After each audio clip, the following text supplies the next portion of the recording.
What's up, guys? Dustin Von Warnke back here with another tech tip for November. Excited to share some more Dustin's tips and tricks with you for the fall season, which is hunting season around here. And today we're going to talk a little bit about urban bow hunting. I'm in a perfect environment because I'm in a neighborhood. I'm in my backyard. And basically that's where I killed some of the best deer that I have hanging on my wall right now, is including Mr. Big, my biggest trophy buck, from archery and from being able to urban bow hunt. And I basically bow hunted behind a lady's house for many years. And I have other places that I bow hunt and those kind of things as well, but that was my most successful place, which is on Brushy Creek down in Round Rock, Texas, Central Texas, northwest of Austin, or north of Austin. And basically, you know, the main thing you want to make sure you have is the blessing of the landowners.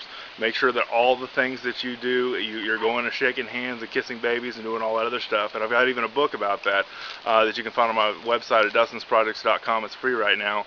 Urban Bow Hunting, the guide to hunting small properties for big game. And that's a really good tool to just help you get kind of the basics around this. But basically, you want to make sure you ask good questions to your landowners, and make sure you tell them exactly what you're going to be doing in that area, and make sure you have their blessing. Some of them you won't have their blessing, and I ran into that a couple of times, so you've got to be careful. But also call the game warden and let the game warden know where you're going to hunt, what you're going to be doing. If he gets any strange calls or anything like that, make sure that you know that you've let everybody know that you're not trespassing. That's so important.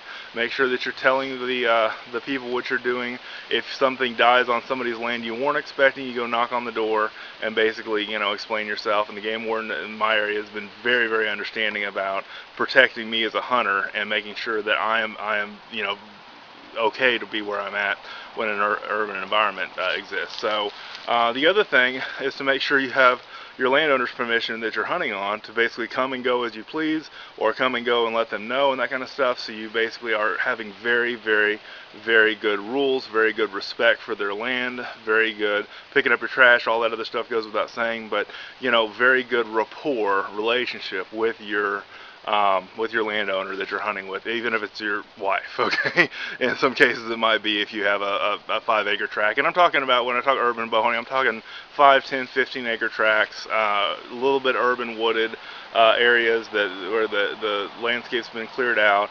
I hunted, you know, next to roads and stuff like that before. I mean, you can see some of my videos at dustinsprojects.com where I hunted some of the most interesting urban places, where just up the road, up the hill was a road, across the way, about 200 yards away, is a park. I'm bow hunting this whole time, so there's nothing to worry about with hitting anybody or scaring anybody or doing anything like that. I'm pretty covert. And that's the other thing you want to do, is make sure that you're covert, that you're you know, making good choices as a hunter, and showing the best part of what we do as our sport is thinning out whitetail in urban areas, and also making sure that we give proper credit and respect to that animal after we take it, and you know, be very sensitive about that with people that may not be hunters and may not be pro hunting.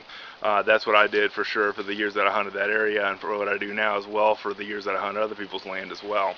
So the other thing let's talk about is equipment. I want to make sure that you know you're hunting with the best stuff. So we have here the Diamond Infinite Edge Pro, made by Bowtech, 31-inch draw length and a nice up to 70-pound draw weight. Great for hunting. I also use this for 3D shooting, and this has been a great bow overall. Also shoot a wide variety of Barnett bows, the Raptor Reverse, the Whitetail Hunter Pro. Tons of different great bows about that. And then the equipment that I use, and you guys have seen any of my other videos, you know what I'm going to say next, so just bear with me. Gold Tip Pro Hunter, these are 75, 95, 340 arrows that I use. I use the Thunderbolt, I believe it's a Thunderbolt 425 bolts for my crossbow. So Gold Tip makes some really, really good strong arrows, straight arrows, really good high quality ones. They cost a little bit more, but they're well worth it. The back of my arrows have Luminox. I have Luminox on all of my hunting arrows and bolts, because I like to see where that arrow is going, or where that bolt is going after it hits the deer, so I can retrieve the bolt, look for blood. In some cases, in some of my urban bow hunts, I've shot the arrow into a creek just because that was the easiest way to get it, and basically the arrow would light up and it would kind of be waterproof.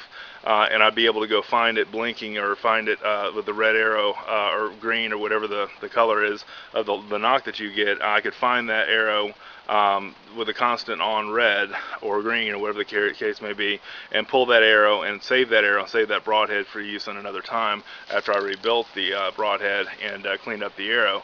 So basically you have a lot of different options there for which arrow you buy, what nocks you buy. There are a lot of knock companies on the market. Luminox, one of my favorite, because they're the originators of the lighted knock and they work so well all the time, and like I say, they're halfway waterproof because I've shot quite a few of them into creeks and embankments and stuff like that, and they've done really well and worked year after year. So also, you guys all know what's coming next. Grim Reaper broadheads, I use the 2-inch whitetail special. Get out of this quiver here. And the one thing I advocate big time for urban deer is you want to put them down fast. You want a large cut radius. You want a really large cut radius. So that is 2-inch diameter. Really good cut radius. They have come up with the Pro Series. They've come up with their original Fatal Steel. They've come up with hybrid ones that are basically part broadhead, part fixed blade, part mechanical broadhead, and there's kind of 3 different types you can choose. The Hades, which is their fixed blade, the mechanical, which is their mainstay, they're kind of a bread and butter, and then the hybrid, which kind of a little bit of both. And so there's a lot of really good information there that you can check out on their website. But whatever, I know some of you guys are into Rage or Spitfire or what am I trying to think? The other one that I'm trying to think of is Schwacker, and so all these other broadheads exist out there, and there's a lot of different ones that are good. Okay, they're going to do well for you. You want something with a good, clean cut radius. You want something that's going to leave a big hole so that deer expires within 100 yards. That's very important. And whenever you're hunting in a situation like that, you want to be cognizant or aware of where the deer is facing. If he's facing one direction, once you hit him, he's probably going to run that same direction. If he's facing the other direction, you know, and if you don't want him to go on certain people's land, which I didn't, on certain cases, you want to make sure that he turns the way when you hit him, he's going to run the way that he's pointed. And those are different situations there. I hunted a creek bottom. Sometimes the deer would run down to the creek and expire on the creek bottom.